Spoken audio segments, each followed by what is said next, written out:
Hi, good evening. I'm Yaakov Katz, and welcome to a new episode of the JPPI, the Jewish People Policy Institute's inside analysis of the state of affairs in Israel and the Jewish world. As the war in Israel and in the Gaza Strip continues into its 111th day, we have a lot to talk about looking at the war, its progress, but also at Israeli resilience and the resilience of the Jewish people. On today's episode, I recorded a conversation earlier today with Saul Singer, who is the co-author of The Genius of Israel, as well as Startup Nation, together with Dan Senor. Their book recently came out, and it kind of looks at what are some of the stories of why Israel is unique as a country? Why are the Jewish people succeeding despite all the adversity? And how is it that Israel, even at this time of great trepidation and I would say the war, of course, how is it that he can remain optimistic and seem to think that Israel will emerge? After that, emerge not only victorious, but also emerge united. After that, we have a great conversation with our panel, Shmuel Rosner, a senior fellow at JPPI and a polling expert and journalist and editor, as well as with our new fellow, Dr. Sara Hirschhorn, who came to us from the United States, is here now also in Israel, and Sara is joining us for the first time. But before all of that, we have the interview I did earlier today with Saul Singer, the co-author of The Genius of Israel. Saul, thank you so much for joining the JPPI podcast. It's great to have you on with us. Great to be with you, Yaakov. So you and Dan Senor, your brother-in-law and co-author, have written another fantastic book, which I have greatly enjoyed. Actually, I'm going to bring it over to get signed by you, Dan, by you at least, maybe Dan at another point. But Genius of Israel, and it's basically a follow-up to your first bestseller, Startup Nation. But I'm curious on a couple of things. But let's start with this book comes out just after October 7th, right? Right. Israel's not looking like such a genius at that time, but it still is telling us a story of how Israel can emerge from this very difficult time and how there is actually an optimistic horizon to look forward to. Yeah, well, it's a book about Israeli society, and most of it was written before 2023, before this terrible year, before the protests, which divided us so greatly. But we actually had about 6 months to incorporate material that's related to the protests. So we did address that. Yeah. But then the book was published on November 7th, 1 month after the war started. So what we actually saw, though, is that Israel went from the depths of division to the heights of solidarity within hours. All those people who were protesting immediately went down to the front, or they started volunteering, and the whole country mobilized in an incredible way. And so the book has ended up inadvertently being a sort of explanation of what we're seeing now, the incredible, I don't think really any society could have mobilized the way we have in terms of the civilians, and that it happened exactly after one of the most divided times we've ever been in is absolutely incredible. It does say something about society, and it shows how, unfortunately, I think to me, it's always showed two things. One is that we needed a war to come back together, right? Which was unfortunately what happened. But this, and people were saying this, right, in the run up to October 7th and throughout the division of the judicial overhaul, how, the only thing that can bring us back together is war. But as you said, how society really steps up and fills in the vacuums that are created oftentimes by the government. So what are those in the book? You guys spell out a bit. What are these ingredients? What makes Israel unique? I love the having Thanksgiving dinner every once a week, but there's the youth groups. I mean, give us some of those examples. Sure. Well, basically what got us going on this book was, Dan Senor, my co-author, is sitting in New York City. I'm sitting in Jerusalem, and we're talking all the time. And, I start hearing from him about the sort of crisis of despair in a way in the United States. There's something called deaths of despair, which is the combination of suicide, alcohol abuse, the opioid epidemic, all of that together is being called deaths of despair. And it's a tremendous problem and a growing problem in the United States. You have, teen suicides have just gone up incredibly. I mean, there's a hospital in New Jersey, which in 1982, there were 250 admissions to the emergency room for, suicide-related things. By 2010, that had gone up to 3,000. And by 2022, it was up to 8,000 at this one hospital. And in Israel, we have a third of the OECD, of the rich country average of teen suicide. We have a quarter of that of the United States. And it's the same when it comes to deaths of despair. We are the lowest among all the rich countries. So then, but opioid is not. I mean, we used to write these stories in the Jerusalem Post, and I remember when the whole opioid thing was going on in the United States, and I said to a reporter, "What's the situation here?" And it's tiny. It exists, but nowhere close to the levels of what you see in America. Yes, in terms of deaths, actually, opioid use is unfortunately growing here, but in terms of the very serious addiction and deaths that we see in other places, that we haven't seen. And as we started looking into it, there's so many indicators, very solid indicators of the health of Israeli society. One thing is what's called the epidemic of loneliness. And loneliness, it turns out, according to studies, is very bad for your health. It's like 15 cigarettes a day, smoking habit. That's how bad it is. And Israel, if you look at our life expectancy, which is obviously a measure of health, we're 9th in the world, but we're also a year above countries like UK, Germany, Denmark. We're 4 years above the United States in life expectancy. And we have a great health system, that's right. But it's not just that, other countries do. We think that it also has to do with our mental health, with our societal health. And the last big factor, there are really many, but one huge one is our fertility rate. Mm-hmm. It's very high. And what this means is that this country is young and growing. People think about the fertility rate just in terms of, the amount of population. But there's a huge difference between the rich countries of the world, where there's an average fertility rate of 1.6, which is well below the replacement rate of 2.1, which mathematically societies are aging rapidly and they're shrinking. Yeah. Their population and we're not, right? Yeah, we are young and growing. Right. And think about the difference in the energy of a society. There are even studies that show that the same young person in an older society is less innovative than a young person in a young society.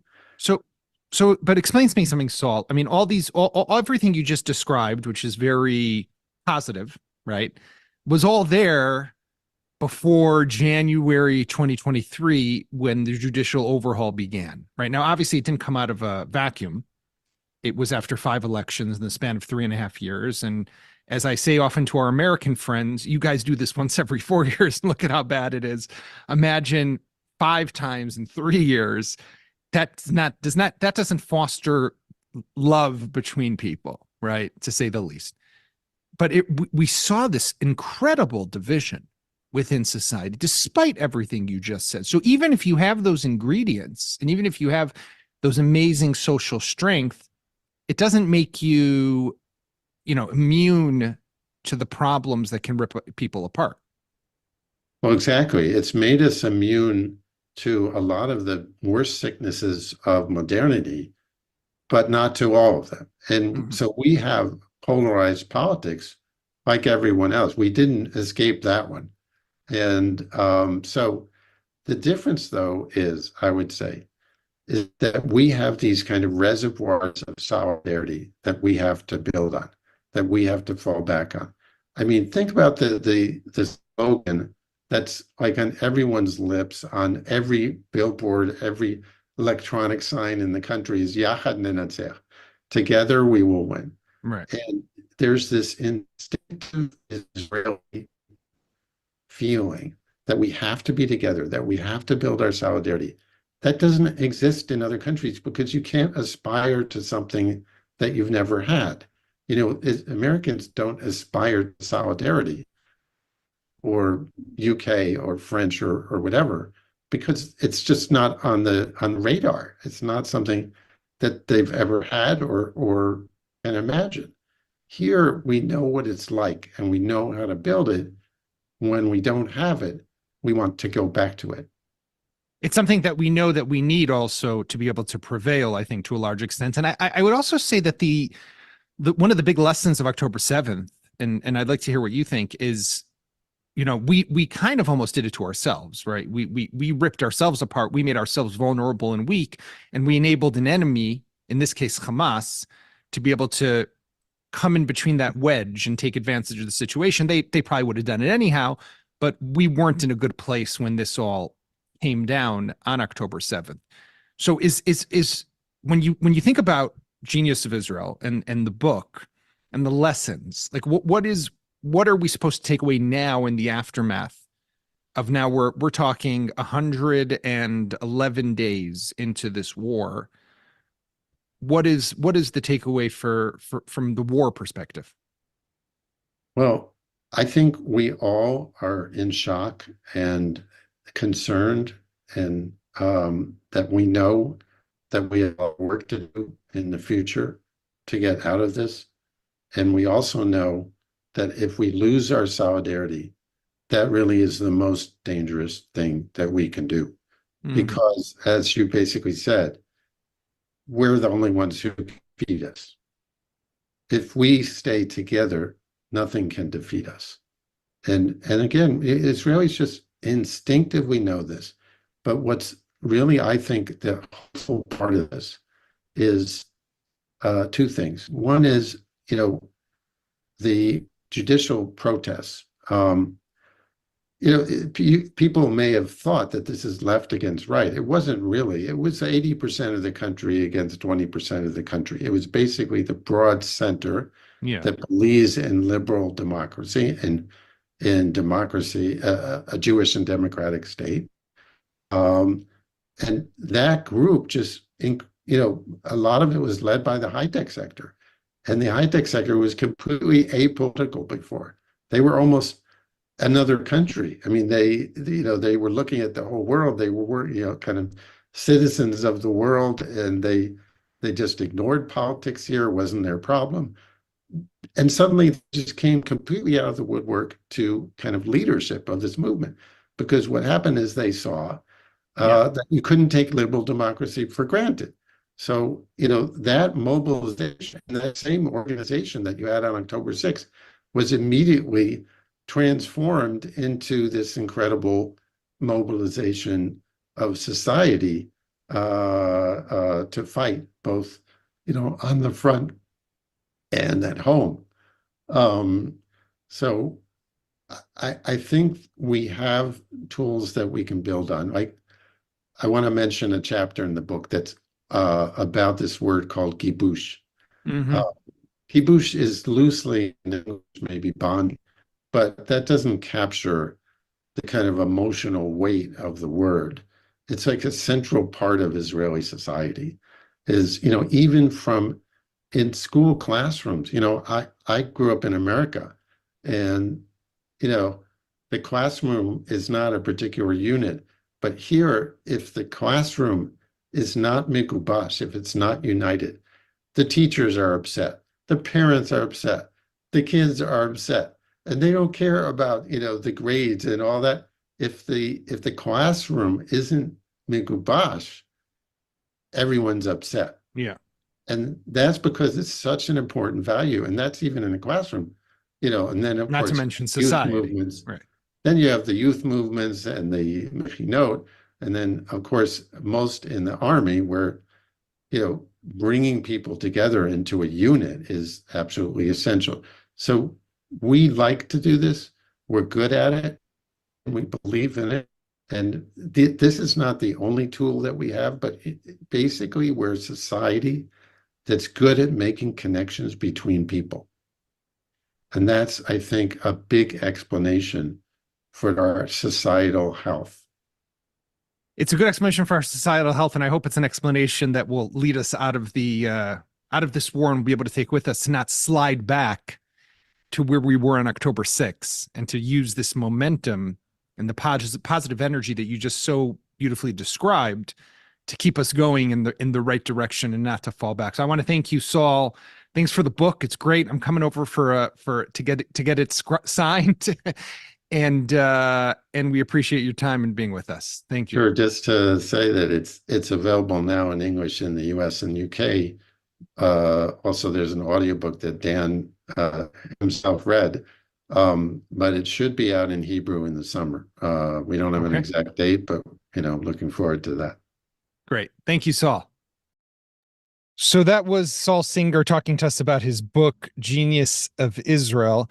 And I want to start with you, Shmuel, talking about just listening to Saul, listening to his description of what he expects to happen on the day after this war and how Israel will supposedly come together once again because of those ingredients. I mean, that really is one of the big questions, right? We tend to think about the day after in terms of what's going to happen in Gaza, who's going to rule Gaza, what's going to be the apparatus in charge of Gaza. But we also have to look internally inside Israel. And you've been looking a lot at that, also in terms of polling on the political level, but I think also on a societal level. Yes, you caught me in an optimistic mood, and I'll tell you why. Earlier this morning, that's it. We could stop the podcast now. We're good. No, the details are important here, because earlier this morning there was a press conference by one of Israel's most impressive heroes of the current war, singer, songwriter, and actor Idan Amedi. He was released from the hospital today, right? And he, he presented himself to the public and answered questions, and made a speech that was so moving that many Israelis who were watching it, I know it for a fact, were tearing up. It was almost unavoidable. He was talking about himself and about his soldiers. He serves as a commander in the field. He was injured. Several of his men, of his, the people he was in charge of, were killed during the war. So he spoke about himself and about his emotions and about his injury and the long way to recovery, and about Israeli society and the need for us to be united and the need for us not to despair. And it was almost impossible not to believe him and not to feel that with such people, we do have hope. It's a wonderful day to hear such message from Saul Singer, but also from the men and women in the field. Israel's soldiers are the ones who give me courage and hope for the coming weeks and months, which I'm sure aren't going to be easy. And today, Idan Amedi, many of our viewers might know him because he acted in the TV, many TV episodes of Fauda. He's Right. One of the stars of Fauda.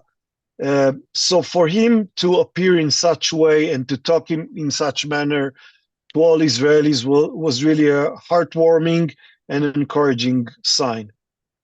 Well, I'm glad we have you on an optimistic day today, Shmuel. That's always good. Sarah, I do want to talk to you. I mean, well, first of all, welcome to JPPI. It's great to have you with us. You're a new hire, so we're glad that you're with us and focusing a lot on Israel-Diaspora relations. And you wrote a wonderful book that I recommend that people check out about the history and looking at the American Jews who moved to Israel and helped settle the Israeli community's settlements in the West Bank, aka Judea and Samaria.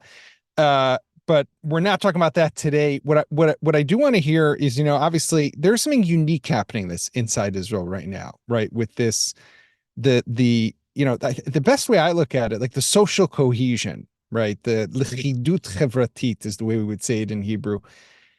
And it's something that you're looking at it through the American lens also. Do you see it as something that's unique to this country?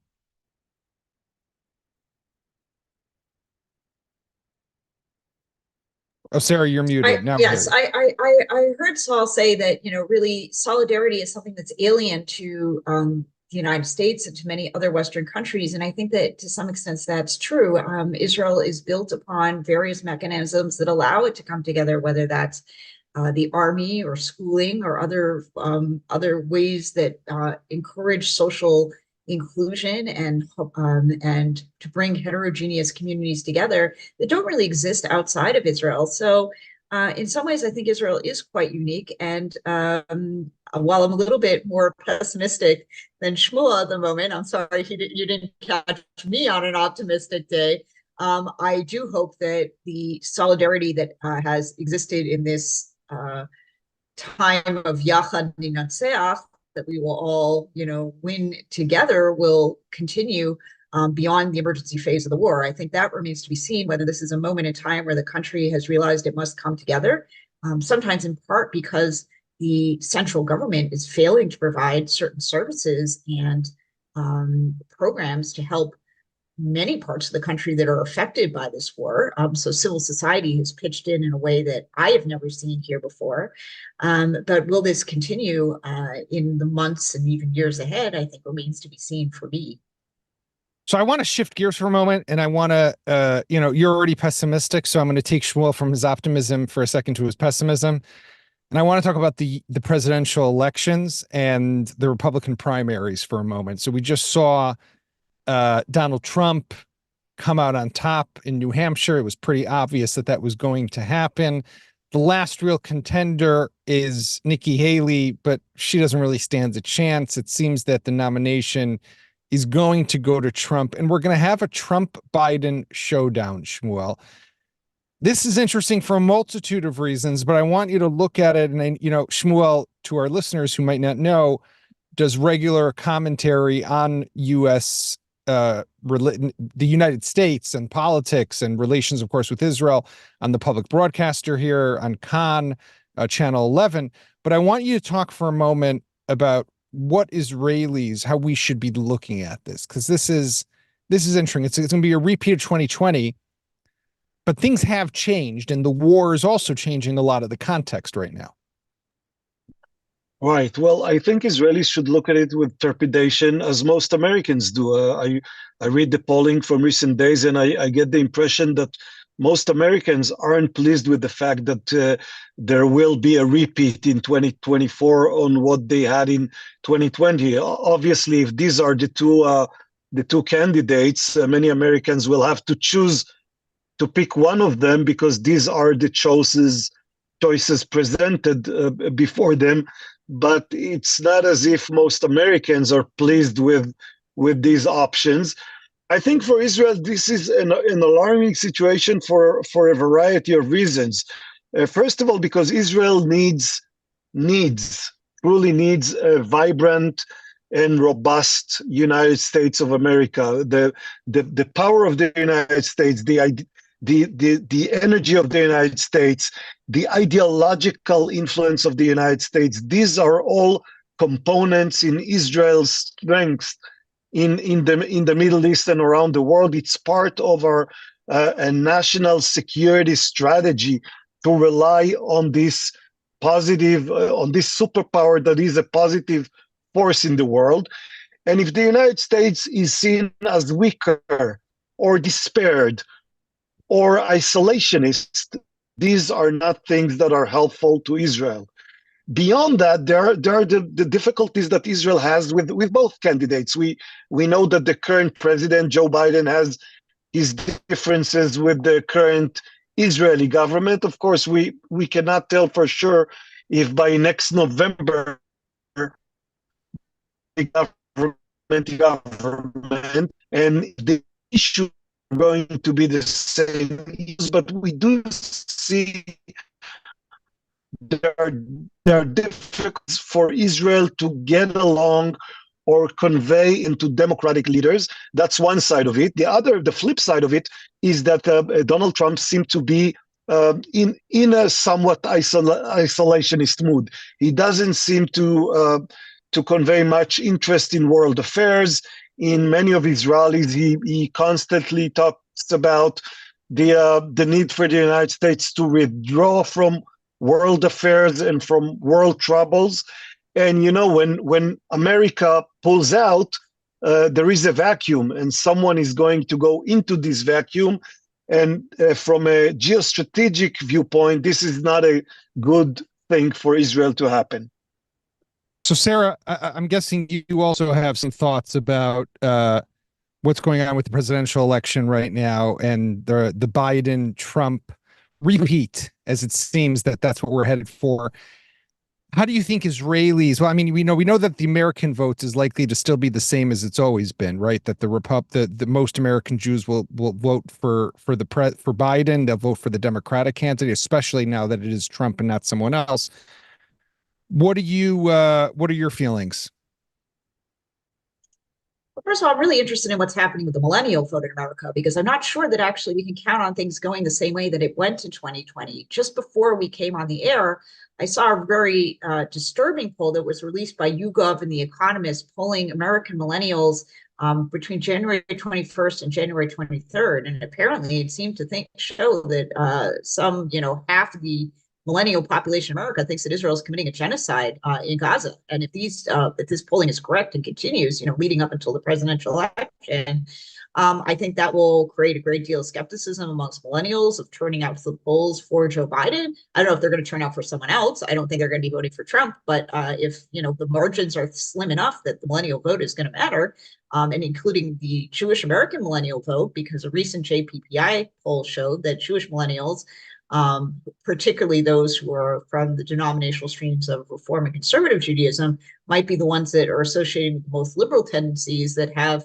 more problems with Joe Biden's policy than the overall Jewish American vote, could be determinative in this election. I also think there's a huge gap right now between where Israeli positions are on the resolution of the situation in Gaza and what's happening in the United States. Something like only 5% of Israelis agree with the Biden administration's general position that the Palestinian Authority or some other constellation of Palestinian leadership should rule Gaza after this emergency phase of the war continues.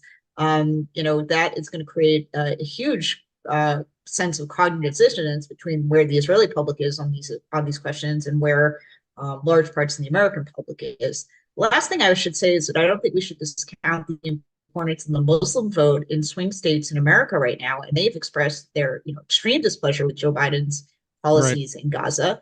And some have even said that they'll vote for Trump, as much as it's going to cause damage to their own constituencies. So if that truly happens in November, things may look quite different than the last time around. There's a lot to talk about when it comes to this, and we're going to get back to it in the weeks and months ahead. So for the time being, I want to thank Saul Singer. I want to thank Shmuel Rosner and Sara Hirschhorn and everyone for joining us. We'll be back on Monday.